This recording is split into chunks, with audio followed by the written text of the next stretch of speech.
We've seen Gilligan. The transformation had been done at the behest of Campbell, or the transformation was the work of Campbell. We've seen Campbell. I had no input, output, influence upon them whatsoever at any stage in the process. Tomorrow, the Hutton Inquiry goes all the way to the top. Would you please state your full name? Anthony Charles Linton Blair.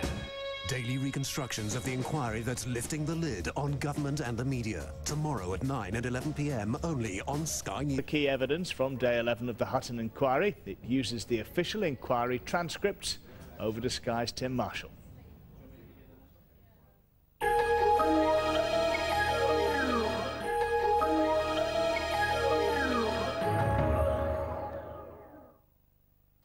It's taken 11 days of evidence, but finally someone has said, I take responsibility. The Prime Minister, first among equals, told the Hutton Inquiry that he took the decisions which ultimately led to Dr. Kelly's name becoming public, and he stood by his decisions. This is a Sky News reconstruction using actors and the transcripts of the inquiry. Tony Blair had prepared for a tough day. He received detailed questioning, but not the repetition and interruptions endured by previous witnesses. Nor was he asked for his name as proceedings began. I don't think we need an introduction. May I start with the dossiers? We've heard that a dossier was being produced in February 2002, which related to 4 countries, one of which was Iraq. Could you explain the background to that? After September the 11th, there was a renewed sense of urgency on the question of rogue states and weapons of mass destruction and the link with terrorism. And there was some thought given to trying to bring all that together, identifying the countries that were a particular source of concern to us, one of which was Iraq. What was the aim of the dossier? Well, the aim of the dossier was to disclose the reason for our concern and the reason why we believed this issue had to be confronted. We have heard evidence that after your announcement on the 3rd of September, there was a meeting in Downing Street, chaired by Alistair Campbell on the 5th of September, where the presentational sides of the dossier were discussed, and after that meeting, an email was exchanged. Can I take you to that? That is CAB 1117. Well, that is going to come up here, is it? I hope so. What you can see is about 1350. We understand the meeting was about noon. Mr. Powell emailed Mr. Campbell. What did you decide on dossiers? Re-dossier, substantial rewrite with JS, John Scarlett and Julian Miller in charge, which JS will take to US next Friday and be in shape Monday thereafter. Structure as per TB's discussion. Agreement that there has to be a real intelligence material in their presentation as such. Now, had you at this stage discussed the structure of the dossier with Mr. Campbell? I think I had discussed it in outline at least, that it was important that it dealt with Iraq and the questions of weapons of mass destruction. We would obviously have to deal with the main elements of that because that, after all, was our case. And had you been aware of the proposed role that Mr. Campbell was going to take in assisting with the presentation? Well, I was in no doubt that he would assist with the presentation. I cannot recall exactly when, but certainly around that time. However, I also knew that it had to be a document that was owned by the Joint Intelligence Committee and the chairman, John Scarlett. That was obviously important because we could not produce this as evidence that came from anything other than an objective source. Can I take you to an email dated 11th of September, which is CAB 2315? This was an email that Mr. Scarlett produced. What this says is, we have now received comments back from number 10 on the first draft of the dossier. Unsurprisingly, they have further questions in areas they would like expanded, and the main comments are set out. They liked, for example, a specific personality. Is there any intelligence that Iraq has actively sought to employ foreign experts? And 3 and 4 similar detailed comments. Then this is said at the bottom. I appreciate everyone, us included, has been around at least some of these boys before, particularly item 4. But number 10, through the chairman, want the document to be as strong as possible within the bounds of available intelligence. This is therefore a last call for any items of intelligence that agencies think can and should be included. Were you aware that this process was going on? Yes, of course. And it was important that it made the best case that we could make, subject obviously to it being owned by the Joint Intelligence Committee, and that the items of intelligence should be those that the agencies thought could and should be included. So if you like, it was a process in which they were in charge of this, correctly, because it was so important to make sure that no one could question the intelligence that was in it as coming from the genuine intelligence agencies. But obviously, I had to present this to Parliament. I was going to make a statement. Parliament was going to be recalled. We were concerned to make sure that we could produce, within the bounds of what was right and proper, the best case. So you would agree, Prime Minister, that the wording that number 10, through the chairman, want the document to be as strong as possible within the bounds of available intelligence is a fair way of putting your view and the view of your staff in number 10? Provided that is clearly understood as meaning that it is only if the intelligence agencies thought both that the actual intelligence should be included and that there was not improper weight being given to any aspect of that intelligence. In other words, given that the process was that they had to decide what it was we could properly say, then obviously we had to make this case because this was the case that we believed in and this was the evidence that we had. Because all of this stuff was obviously stuff that had come across my desk. And that is conveyed by the words, as strong as possible within the bounds of available intelligence. Yes. And also the last sentence I draw attention to. I did not see this email at the time, but you know any items... Quite. The last sentence. This is therefore a last call for any items of intelligence that agencies think can and should be included. Yes, exactly. During the drafting process, it was pointed out the dossier did not demonstrate that Iraq was an immediate threat. The final version spoke only of a current threat. The Prime Minister was then invited to use the hearing to point out that he hadn't claimed Saddam was an immediate threat. Was Parliament, in fact, recalled to look at the dossier? Yes. We recalled Parliament on the 24th of September. Is there anything from your statement to Parliament that you wanted to emphasise? I think the only thing, as I do in my witness statement to you, is just to emphasise the fact that I make it clear what I perceive the threat to be. I said, if I could read this very briefly, why now, people ask. I agree, I cannot say that this month or next, even this year or next, that he will use his weapons.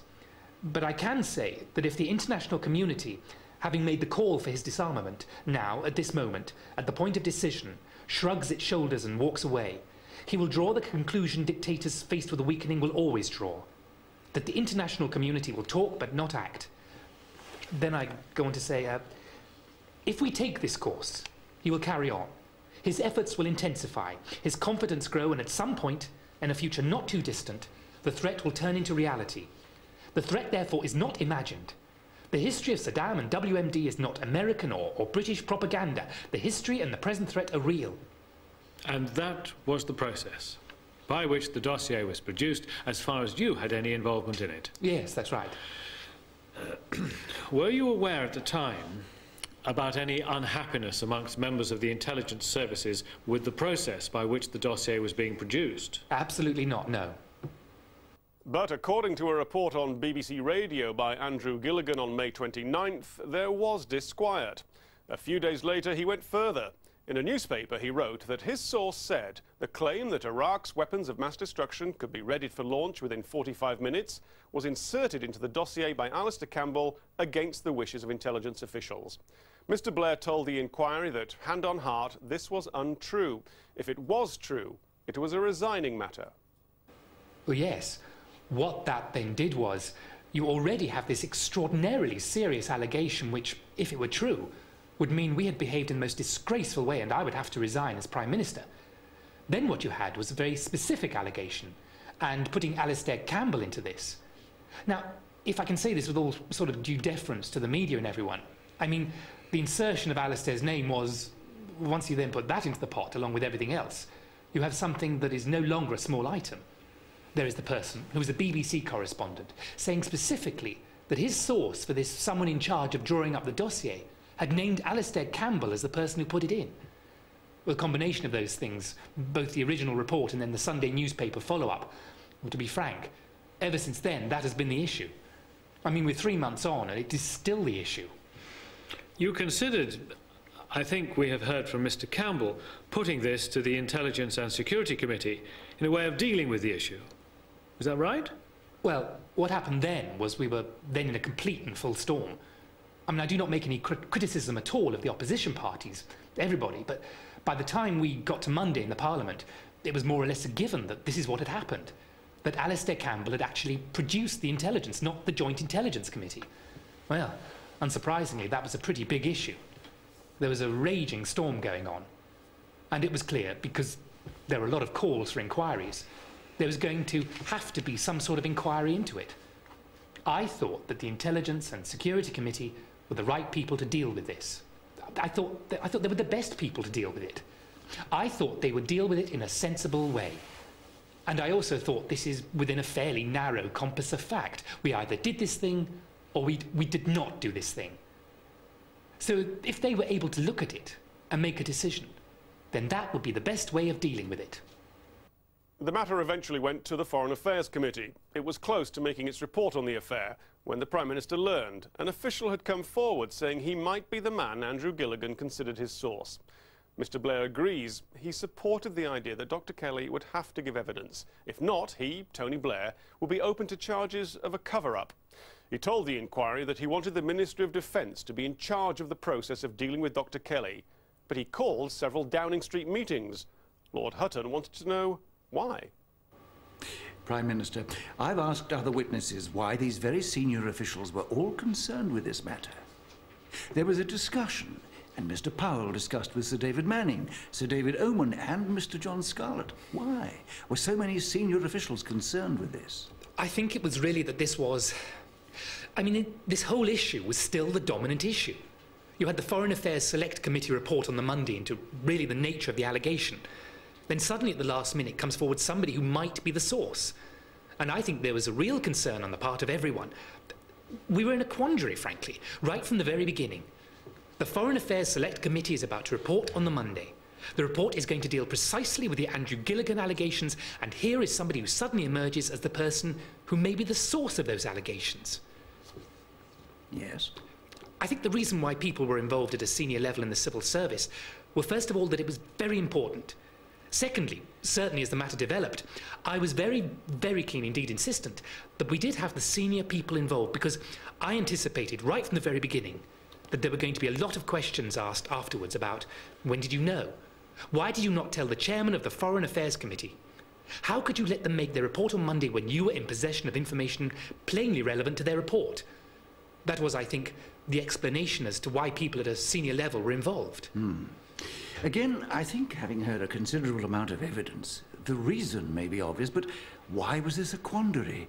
What was the quandary which you were concerned had arisen? The quandary really was this. We had never really wanted the Foreign Affairs Committee to look into this. We thought the ISC should do it, but they had, and that is their right to do so, and they had conducted their investigation. Suddenly, as I say, at the last minute, forward comes somebody who may be the source of the allegation that was at the centre of the FAC report. What did you do? Did you inform the chairman of the Foreign Affairs Committee immediately, which is one possibility, and which I have no doubt afterwards people would have said to us we should have done? Did you try and get greater clarity of whether this was indeed the source or not? So how did you handle this? The reason why I thought it was very, very important to involve the senior officials is that the whole allegation around the Foreign Affairs Committee report and all the rest of it was about the propriety of the government. Here is an issue that also seems to reflect on propriety, and I am in receipt of that information. So I thought it was essential, not in a sense to pass the responsibility to them. I mean, in the end, I have full responsibility for the decisions that are taken, but in order to make absolutely sure that when at a later point, as I thought there would be, not obviously in the context which we are talking now, but people would say, when did you know? What did you know? Who did you tell? I would be able to say, we handled this by the book, in the sense of with the advice of senior civil servants. Not, as I say, in order to pass responsibility to them, but in order to make sure that this was not, as it were, the politicians driving the system, but us taking a consensus view as to what the right way to proceed was. A consensus view, but in part two we'll see that Mr Blair does go on to say he had responsibility. Also, the Prime Minister believed that Dr Kelly's name was always going to come out and that the scientist was robust enough to withstand the pressure.